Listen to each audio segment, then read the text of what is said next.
Om Shri Narayan Param Gurve Namah.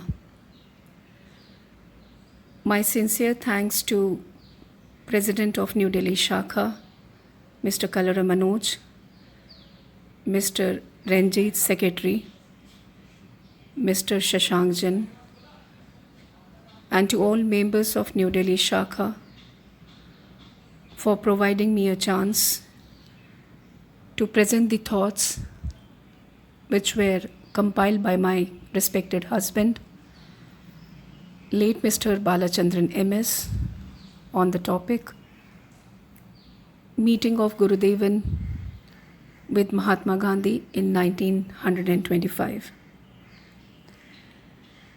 My husband, Mr. Balachandran MS, was a true devotee of Sri Narayan Guru. He studied in depth the philosophy of Gurudevan, and he made all efforts through his works, through his prabhashanams, to propagate the story and messages of Jagat Guru, Sri Narayan Guru, in order to keep alive his legacy.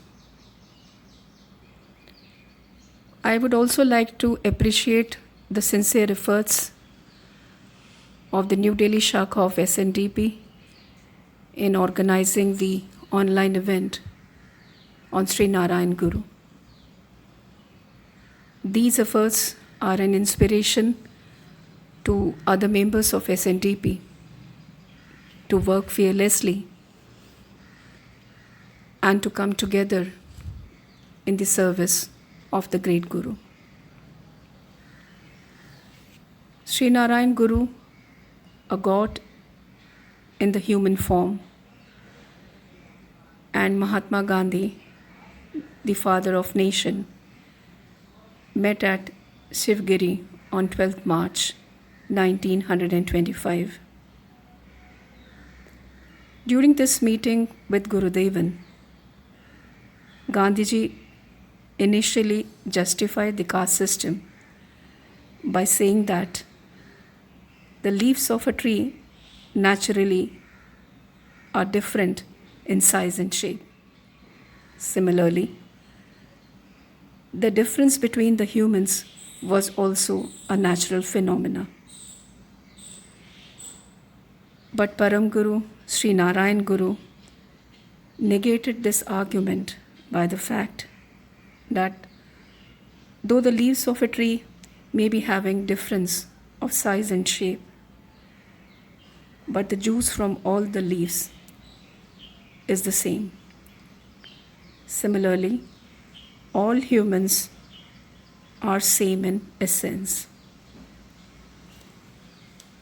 This logic put forth by Gurudevan was appreciated and accepted by Gandhiji. As later told by Gandhiji, his meeting with Gurudevan was the most fortunate event of his life.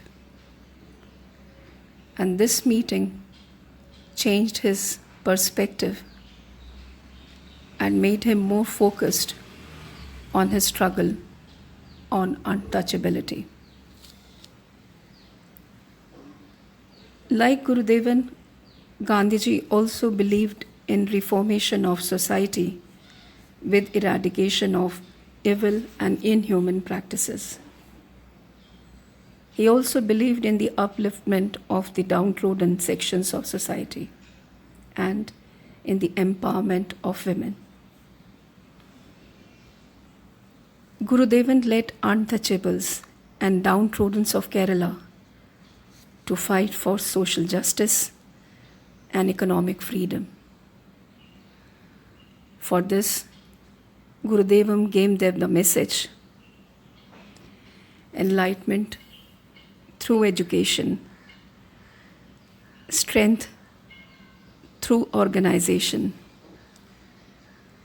economic independence through industries. On the other hand, Gandhiji organized nation to struggle for political freedom, and he propagated the idea of nationalism. Gandhiji undertook famous Dandi March in 1930 to challenge the British rule. However, Gurudevan much earlier than that, in 1888, consecrated the Irva Shiva at Arvepuram. And with this, he challenged the centuries of operation. The Irva Shiva became the harbinger of revolutionary change in the social fabric of Kerala. In this abode of Shiva, Gurudevan got this message written. This is a model abode where we all live in brotherhood without any caste discrimination and religious rivalries. Gurudevan later consecrated many more temples throughout Kerala, training Avarnas to be the priest of these temples, thus boosting confidence and dignity of those who were once prohibited from entering temples. Both Gurudevan and Mahatma were on agreement on issues like Madhya Varjanam, that is abstinence from liquor, and emancipation of women. Much before Gandhiji and his anti-liquor movement, Gurudevan recognized that excessive indulgence in alcohol is one of the root cause of degradation of people, especially of lower castes. Gurudevan gave the following message to his followers. Liquor is poison. Do not give it. Do not vend it. Do not drink it. Following the directions of Gurudevan, many toddy tappers gave up their traditional profession and took up weaving or other profession as a source of livelihood. In Sri Narayan Dharmam, Gurudevan gave 5 ethical principles to be followed by a man in his lifetime. And abstinence of liquor is one among them.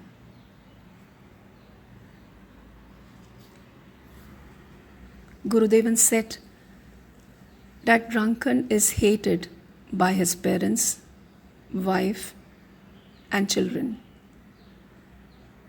And even God disapproves of him. So, Gurudevan told that nobody should consume liquor. Both Gurudevan and Gandhiji believed in emancipation of women. Sri Narayan Guru did not discriminate between men and women and considered them as integral part of society having equal responsibilities. Gurudevan talked about liberation of women not only from male domination but also from all those social forces which hinder her freedom and progress. Gurudevan believed that education is the only means to emancipate women. Both Gurudevan and Mahatma had immense respect for all religions. Gurudevan accepted as his disciples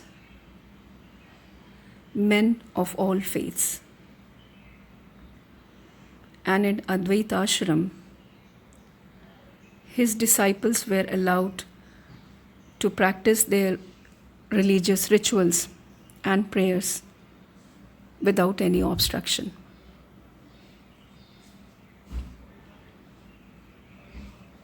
Gandhiji considered Satya and Ahimsa as the two sides of coin, and he advocated non-violence for solving all human miseries.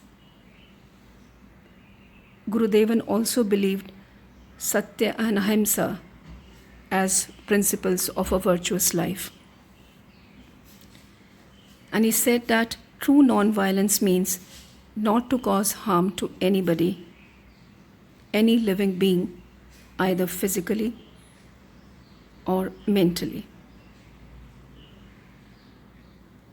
Gurudevan, through education and spirituality,